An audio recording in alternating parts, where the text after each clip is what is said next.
Death is a Woman in a Blue Dress by J.T. Lawrence.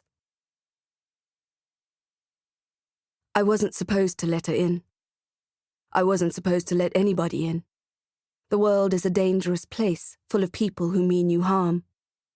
I marvel at those who go outside into the chilled air, opening themselves up to being sneered at, attacked, stabbed with a sharp, cold knife. I decided long ago that it was much safer to stay indoors.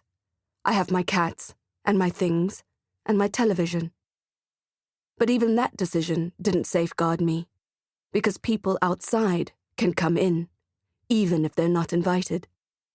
I didn't invite the woman in the blue dress, and yet here I lie, in my threadbare bed, heart still, lungs cold slabs of jelly, the blood in my veins turned blue, then black. My mouth gapes open as if it's trying to swallow the sky. After years of wishing to be alone, I now wish someone would find me. I worry about the cats, who I'm sure are hungry and thirsty, although I do not hear them cry. Left to their own devices, they will catch a mouse, I know, or a lizard. They'll tongue the condensation from the grass, or the slow dripping kitchen tap that I never got around to fixing, and now never will. But I worry about them still. I wish someone would find me. I alienated everyone I used to be friends with.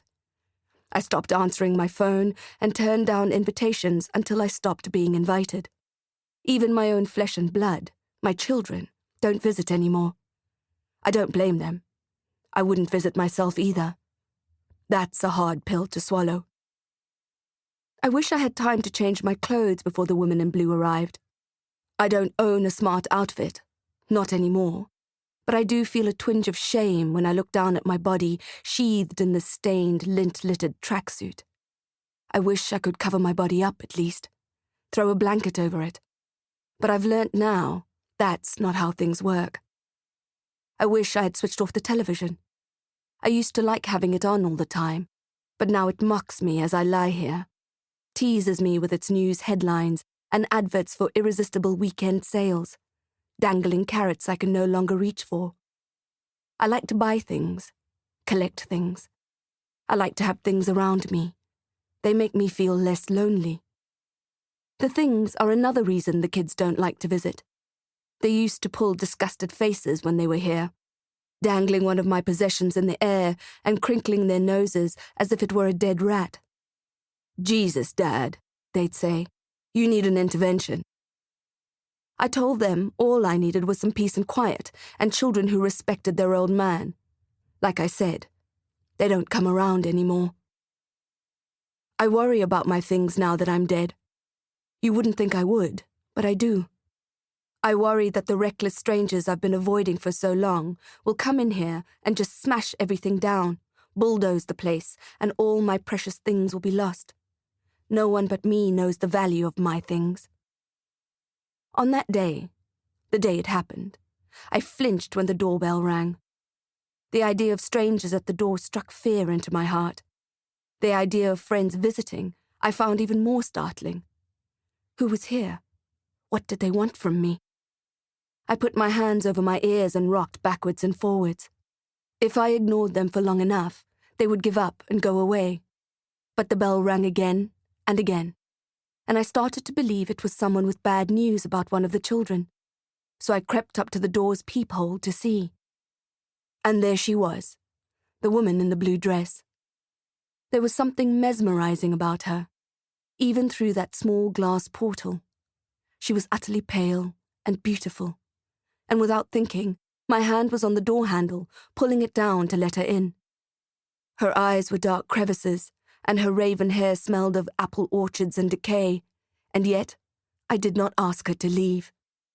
I did not welcome her, but I did not ask her to leave.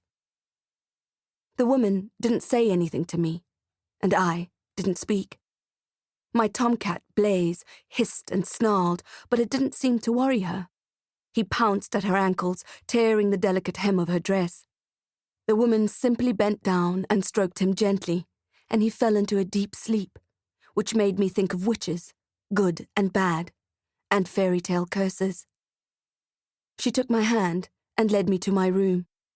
A faraway part of my mind was racing with questions and urgent things to do, but mostly I was hypnotized, lulled into a deep calm.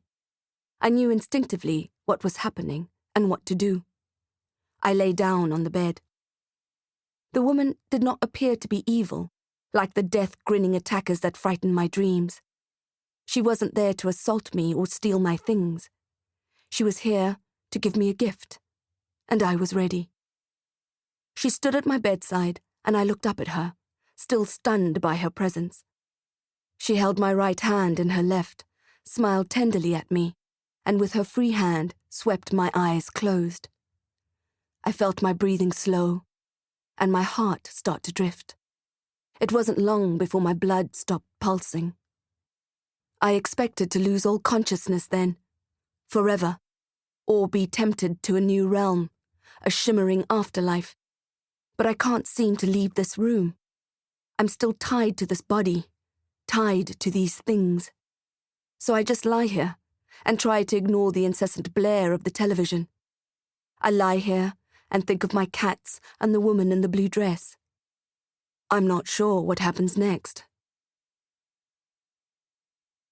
The end.